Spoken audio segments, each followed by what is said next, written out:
சங்கை முழங்கு 71வது தேசிய திரைப்பட விருதுகள் அறிவித்தாகிவிட்டன.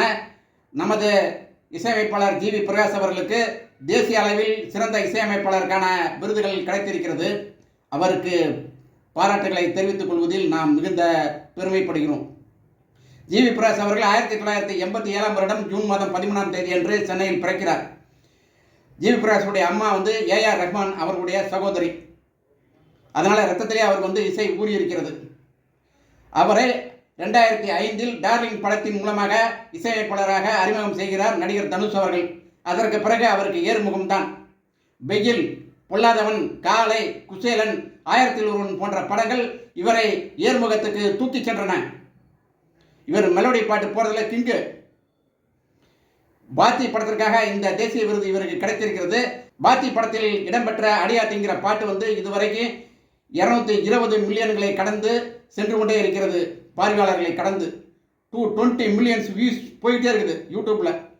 அந்த பாட்டு மட்டும் இல்லை, பூக்கள் பூக்கும் தருணம் பாட்டுமே மில்லியன் கணக்கில் வியூ போயிட்டே இருக்குது. அது மட்டும் இல்லை, பிறை தேடும் இரவிலே உயிரை நீ எதை தேடி அலைகிறாய், அந்த பாட்டும் மில்லியன் கணக்கில் போயிட்டு இருக்குது. இந்த பாடல்கள் எல்லாம் உங்களுடைய மனதை லேசாக்கி கொடுக்கக்கூடிய பாடல்கள் தான் இந்த பாடல். இந்த பாடல்கள் உங்களுடைய மனதை பிசையக்கூடிய பாடல்கள். இந்த பாடல்கள் உங்கள் மனதை உருகச் செய்துவிடும் மிகவும் இனிமையான பாடல்களை கொடுத்தவர் தான் ஜி.வி. பிரகாஷ் அவர்கள். அவர் இன்னும் பல விருதுகளை வெல்ல வேண்டும், பல அவார்டுகளை வெல்ல வேண்டும். இந்தியாவில் மட்டுமல்ல, இன்டர்நேஷனல் அளவிலையும் இவருக்கு விருதுகள் கிடைக்கும். ஏனென்றால் இவர் திறமைசாலி. ஜி.வி. பிரகாஷ் அவர்கள் பன்முக கலைஞர்.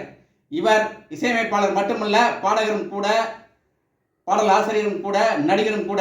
இவர் நடித்த படங்களும் நன்றாக ஓடிக்கொண்டு இருக்கிறது. ஹீரோவாகவே நடிச்சிருக்கார். அப்படி என்றால் பார்த்துக் கொள்ளுங்கள். இவரிடம் பல திறமைகள் ஒளிந்து கிடக்கின்றன. இப்போதானே 38 வயசாகுது, இன்னும் மென்மேலும் வளருவார். தமிழ்நாட்டு இளைஞர்களே, இவரை பார்த்து நீங்கள் கொஞ்சம் கற்றுக்குங்க. விடாமுயற்சி மூலம் இவர் இந்த விருது கிடைத்திருக்கிறது. நீங்களும் விடாமுயற்சி செய்தால் உங்களுக்கும் இது போன்ற பல விருதுகள் கிடைக்கும். அதுக்கு ஒரே ரீசன் தான், நீங்கள் படிக்கணும். நல்லா படிச்சிங்க அப்படின்னா இன்டர்நேஷனல் அளவில் நீங்கள் குளிக்கலாம் சுந்தர் பிச்சை மாதிரி. என் அருமைக்குரிய இளைஞர்களே, உங்களுக்கு எதிர்காலம் காத்திருக்கிறது. நீங்கள் முயற்சி செய்யுங்கள். ஜி.வி. பிரகாஷ் அவர்கள் மென்மேலும் பல விருதுகளை வாங்க வேண்டும் என்பதே தமிழர்களுடைய ஆசை, தமிழ் மக்களுடைய ஆசை. அந்த ஆசை நிறைவேறிக்கொண்டே இருக்கும். ஏனென்றால் இப்போதானே 38 வயசாகுது அவருக்கு. இன்னும் பல அவார்டுகளை வாங்கி குவிப்பார். தமிழகத்திற்கு பெருமை சேர்ப்பார் என்பது மட்டுமே நிச்சயம். சங்கே முழங்கு.